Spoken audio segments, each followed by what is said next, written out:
Before the players in Squid Game ever even make it to the secret island where the competition takes place, they are first tested by the organization's recruiters, people who seek out those deeply in debt and prey on their desperation through the promise of reward for playing a simple game.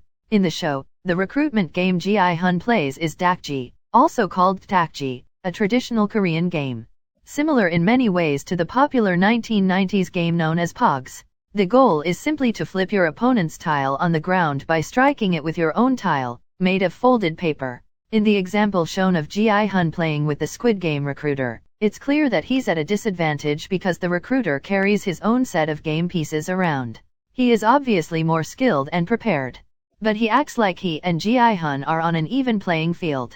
In many ways, this dynamic mirrors the capitalist corruption that the show critiques, a society in which the poor have no real way to rise to an equal station as the rich, but where an illusion of equality is perpetuated nonetheless.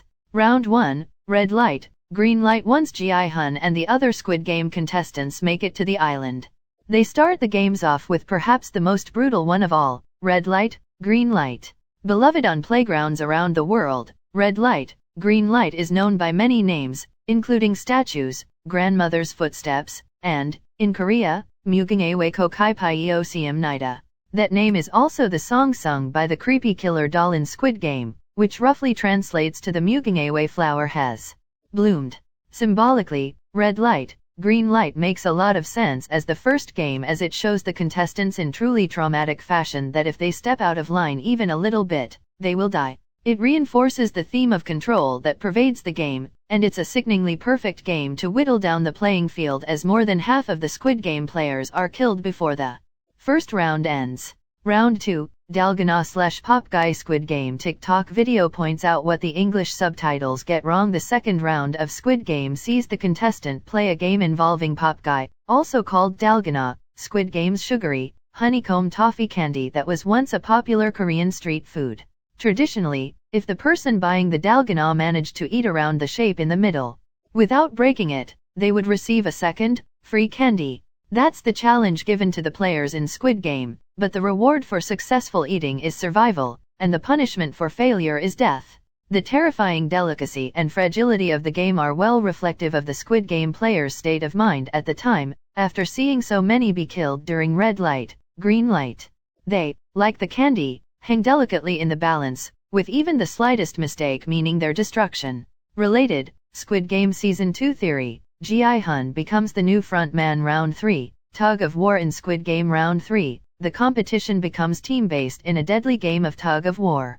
It's a game with deep cultural significance in Korea, where variations of tug of war have been played in festivals and community celebrations for many years, especially in agricultural areas. Called joldaeraji in Korea, tug of war type games are often played between the east and west sides of villages, with the winners supposedly earning a superior harvest that season. The winners of Squid Game's tug of war obviously earn a different sort of good fortune. Thematically, the tug of war round begins a turn in Squid Game, making the competition directly between the players, rather than between the players and the organization. That shift sets up the factionalism and backstabbing that pervade the later episodes of the show. Round 4, Marbles. Squid Game Marbles. Round 4 of Squid Game is marbles, which different players choose to play in different ways. Contestants match up in pairs, like Gi-hun and the old man Oil Nam, and one must win all of the other players' marbles before the time given expires. The contestant without any marbles at the end of the game dies. Marble games are some of the most ancient and long-standing in known history, dating back thousands of years to ancient civilizations like the Roman Empire.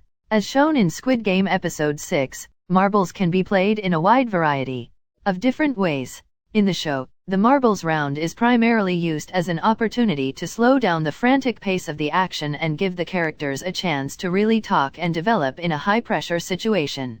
It also forces the remaining players to take part in the violence of the games by effectively choosing for themselves who will live and who will die. Round 5, the glass tile game. The only round of Squid Game Season 1 that isn't explicitly a real-world playground game is Round 5, which sees the contestants making their way across a treacherous path of glass platforms, some of which will hold their weight, and some of which will shatter. Still, the glass bridge game in Squid Game Episode 7 is inspired by hopscotch and other similar hopping games, which date back centuries to ancient India and Rome. In the show, the game is used to represent how severely the competition is rigged against the players, as the Squid Game front man quickly turns out the lights when he sees one contestant can tell the difference between tempered and untempered glass. Final round, Squid Game Game 6 Gi-han and Sang-woo. Squid Game gets its title from the final round of the competition, in which Gi-han and Sang-woo battle for the ultimate prize. The Squid Game itself is similar to tag, but with more complicated rules. There are two teams, the offense, who must ultimately reach a specified space at the end of the playing field, and the defense, whose job is to stop that from happening.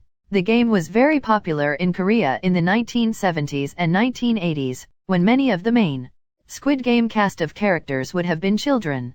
Squid Game creator Wang Dong-hyuk has said in interviews that he chose the Squid Game as the final challenge and the title of the show because its inherent violence, commented on in the show by Squid Game's front man, best represented the aspects of modern society that he wanted to comment on. It's a grim way to end Squid Game, and it sends Gi-han home with 45.6 billion won.